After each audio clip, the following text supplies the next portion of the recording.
She screamed, "I don't need you. I've always had better options." I said, "Then you won't need my help either." When her car broke down at 2 a.m. and she called everyone she knew, she finally realized options didn't mean loyalty. 28 male. Guess I'm writing this because I need to get it off my chest. What happened last week finally made me realize I've been an absolute doormat for the past 3 years. My girlfriend Veronica, 26, and I have been together since college. We met in our junior year when she was having car trouble in the campus parking lot. I helped her jumpstart her battery, and she was so grateful she asked me to coffee. Looking back, that should have been my first clue about our dynamic. For 3 years, I've been her go-to guy for everything. Car problems? Call me. Need a ride to the airport at 4 a.m.? I'm there. Short on rent? I'll cover it. Her friends need help moving? Guess who shows up with his truck?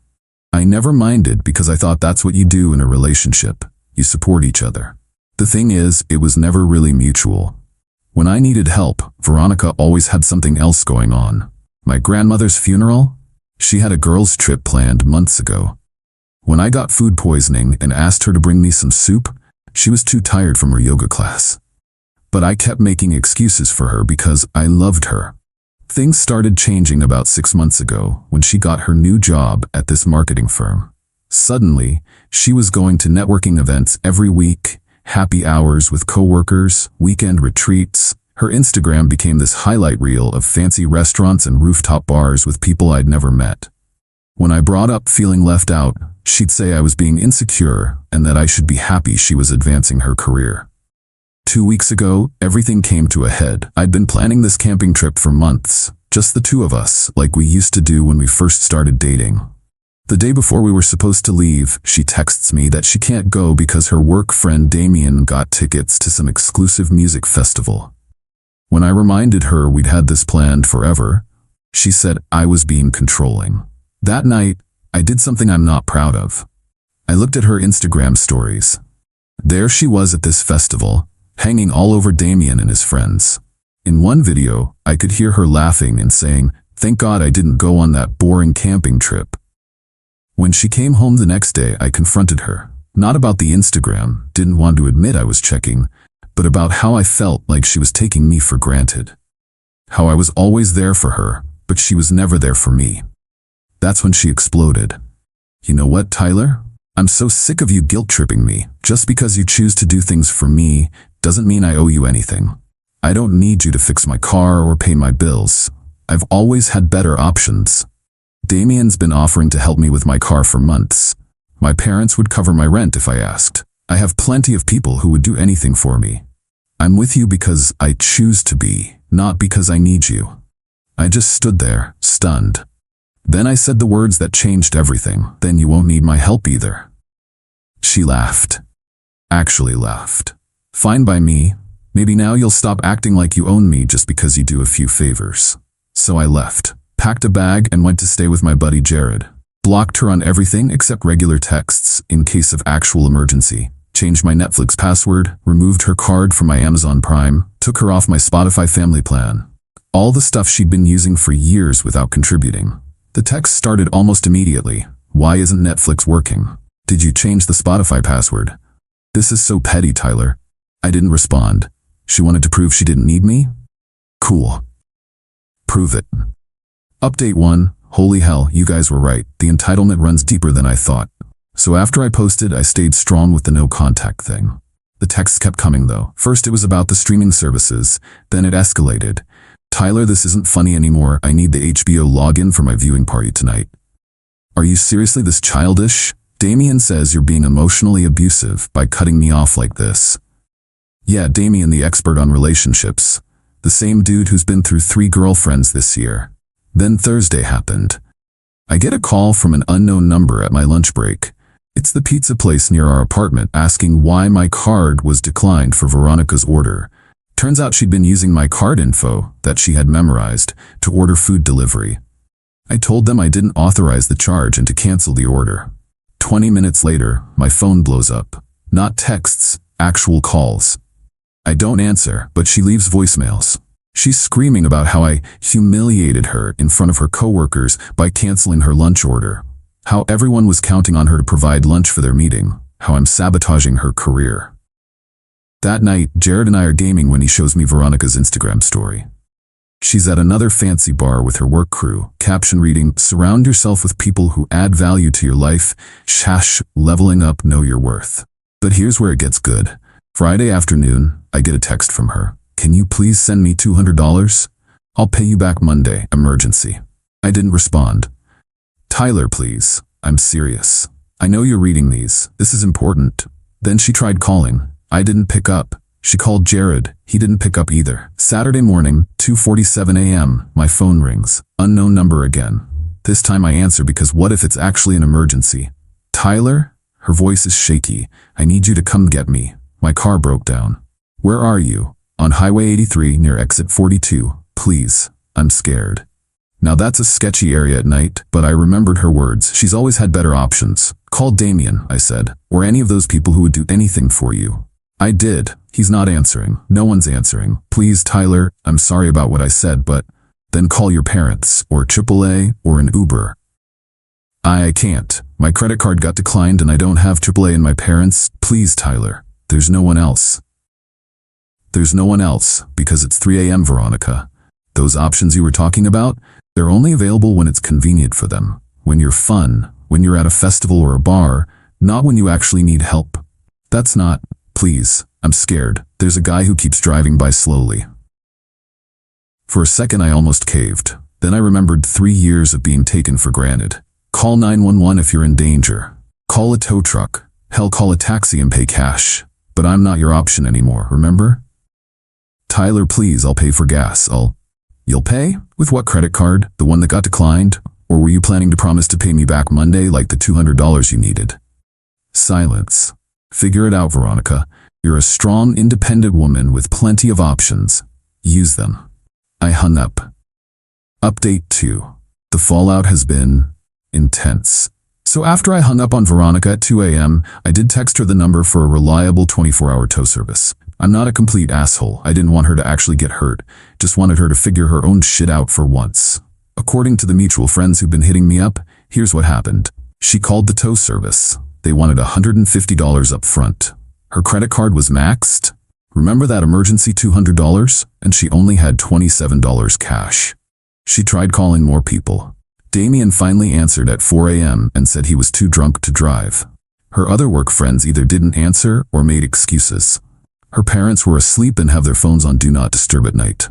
She ended up calling her roommate from college, Becca, who lives an hour away. Becca drove out there, followed the tow truck to the mechanic, and paid the $150. Then drove Veronica home. Sunday afternoon, I get a text from Becca. "You're a piece of shit for leaving her stranded like that." I responded, "I gave her the tow truck number. She had options. She chose to call you instead of handling it herself." Then the flying monkeys descended. Damien texted me calling me emotionally abusive. Her work friends started subtweeting about men who can't handle successful women. Her mom called me, blocked that number real quick. But here's where Veronica really showed her true colors. Monday comes around, the day she was supposed to pay me back that $200 I didn't lend her.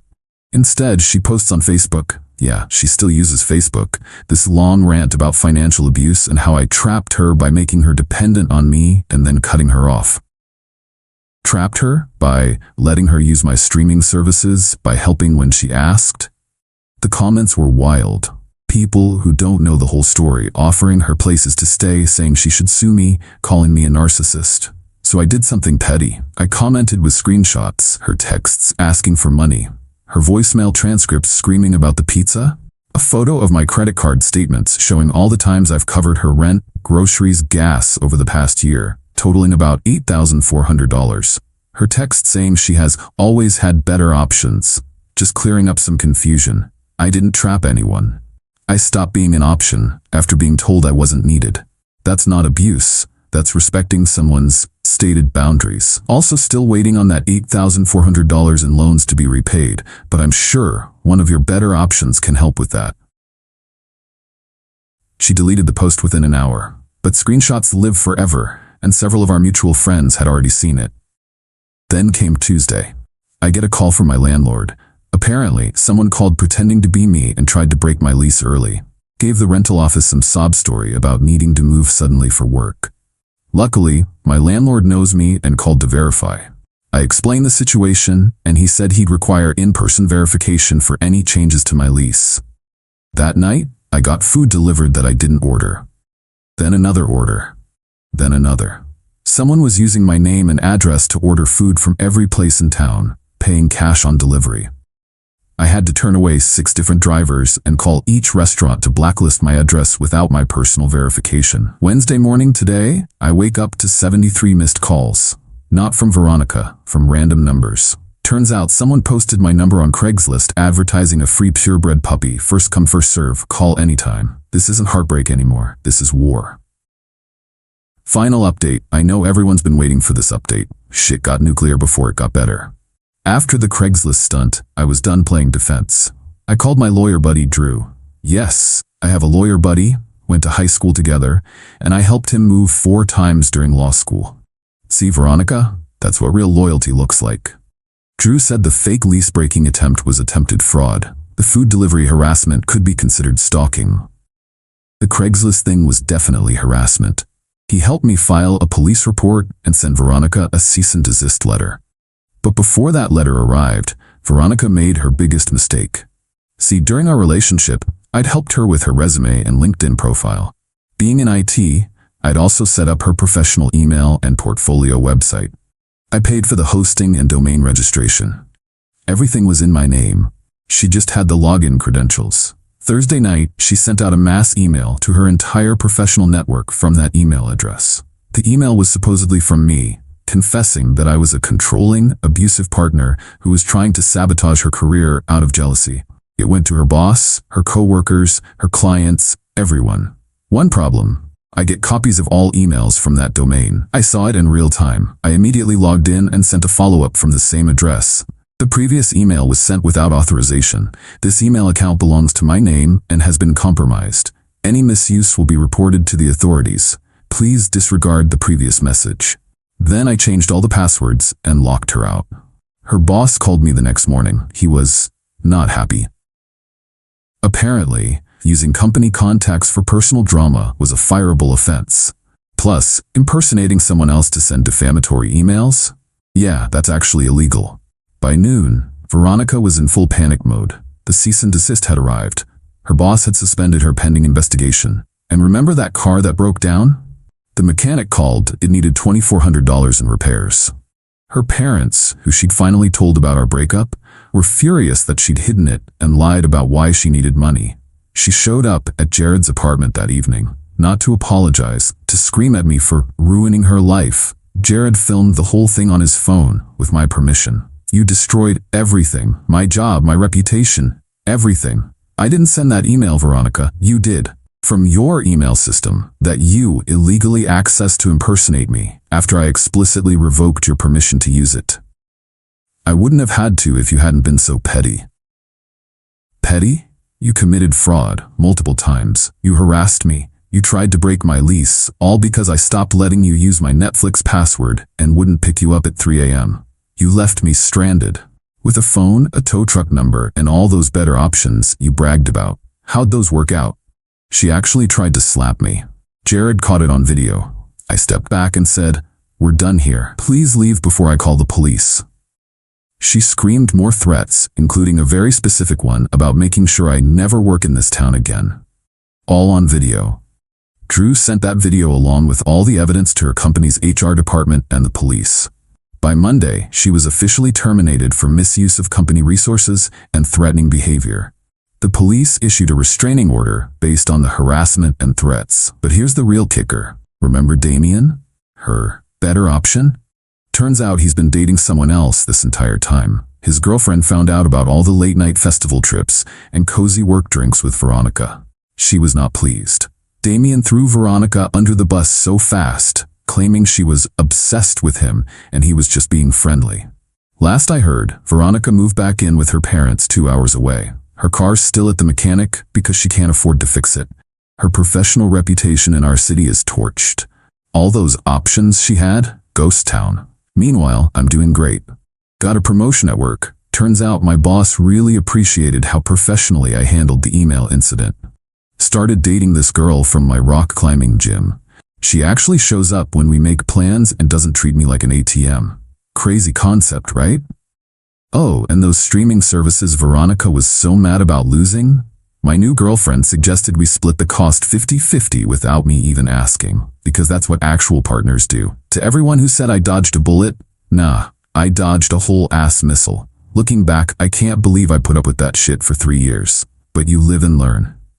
And Veronica, if you're reading this, hi Becca, I know you'll show her, remember, you were right about one thing. You always had options. They just weren't better. They weren't even good. They were just convenient for them, not for you. The only person who was actually there for you at 3 a.m. on a sketchy highway?